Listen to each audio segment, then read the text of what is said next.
মানুষের কাছে যেতে যে যদি আমাকে রক্ত দিতে হয়, মৃত্যুবরণ করতে হয়, আবার যদি কারা নির্যাতন ভোগ করতে হয়, তার জন্য আমি নিপুণ রায় প্রস্তুত। আমি মনে করি আমি বাংলাদেশের একজন নাগরিক এবং নাগরিক হিসেবে নাগরিকের অধিকার প্রতিষ্ঠা করার জন্য আমি জনগণের আওয়াজ তুলব। আমি দেশনেত্রী বেগম খালেদা জিয়ার বার্তা, আমি তারেক রহমানের বার্তা বাংলার প্রতিটা ঘরে ঘরে আমি পৌঁছে দেব। প্রশাসন ভাইদেরকে আমি জানাচ্ছি, আমি আপনাদের কাছে জানিয়ে আমি আজকে কেরানীগঞ্জে 15টা স্পটে যাব, রিফ্লেক্ট বিতরণ করব এবং কোন ওয়েতে কিভাবে যাব সচকে এই দিনের আলোতেই আমি যাব। হ্যাঁ, আপনারা আমার সাথে যান, আপনারা যত খুশি বাধা সৃষ্টি করেন, আমার কোনো হেডেক নাই, ঠিক আছে? তারপরেও আমি মানুষের কাছে যেতে যে যদি আমাকে রক্ত দিতে হয়, মৃত্যুবরণ করতে হয়, আবার যদি কারা নির্যাতন ভোগ করতে হয়, তার জন্য আমি নিপুণ রায় প্রস্তুত। আপনারা আমাকে আটকাবেন, আমি আপনাদের সামনে রিফ্লেক্ট বিতরণ করবো, আপনারা পারলে ঠেকাবেন আমাকে। বিএনপি নেতা কর্মীরা বলবো, ভয় পেয়ে ঘরে ঢুকে যাওয়া যাবে না। মনে রাখতে হবে আমরা দানবের বিরুদ্ধে লড়ছি, জনগণের পক্ষে লড়ছি। আমাদের নেতা ভারপ্রাপ্ত চেয়ারম্যান তারেক রহমান কি বলেছে, আপনারা আমার হাতকে শক্তিশালী করেন, আমরা আপনাদেরকে গণতন্ত্র ফেরত দেব। বিএনপিকে যদি আপনারা শক্তিশালী না করেন, শুধুমাত্র বিএনপি নেতা কর্মী দ্বারা কিন্তু গণতন্ত্র পুনরুদ্ধার হবে না।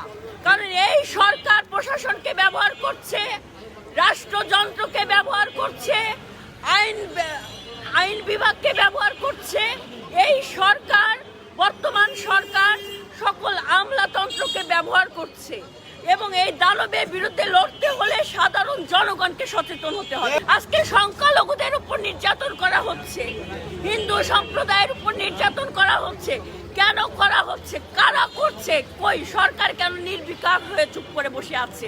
তারা তাদের প্রশাসন দিয়ে, তারা তাদের সংগঠন দিয়ে, ছাত্র সংগঠন, যুব সংগঠন দিয়ে আজকে হিন্দু সম্প্রদায়ের উপর নির্যাতন করছে, তাদেরকে বাড়ি ছাড়া করছে, ভিটে মাটি ছাড়া করছে, তাদের বাড়ি ঘর আবার তারাই কিন্তু দখল করছে। আপনি পরিসংখ্যান করে দেখবেন, বিগত 12 বছরে যতগুলো হিন্দু পরিবার পরিত্যক্ত বাড়ি রেখে গিয়েছে কিংবা চলে গিয়েছে ভয়ভীতির কারণে, সেই সব বাড়িঘর এই আওয়ামী লীগ সরকারের বিভিন্ন নেতা কর্মীরা কিন্তু দখল করে বসে আছে।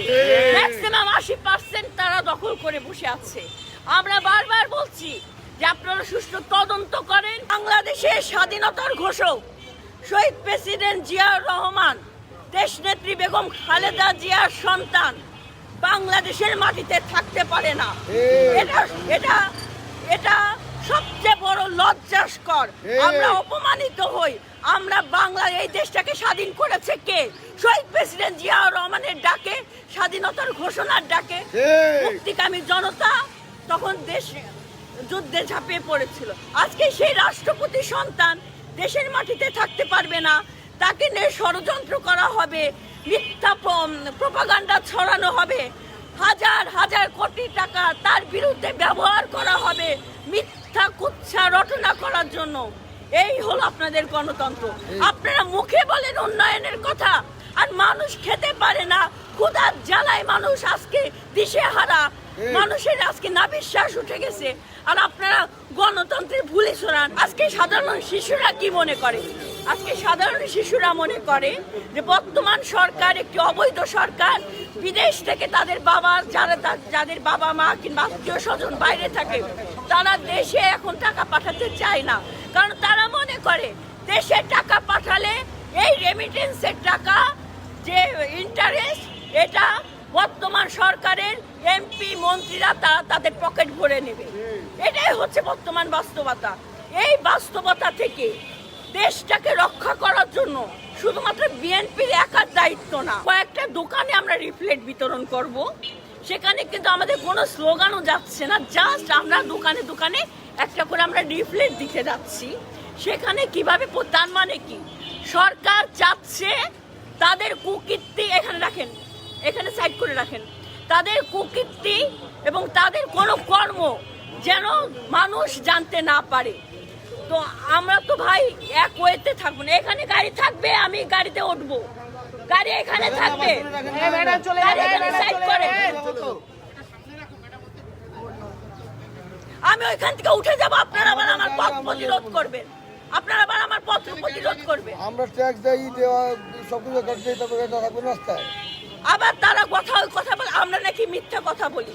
আরে ভাই, আমরা যদি মিথ্যা কথা বলি, সত্যি কথাটা কে বলে? 10 টাকা দামের চাউল খাওয়াবে কে বলেছে? এই অবৈধ প্রধানমন্ত্রী বলেছে।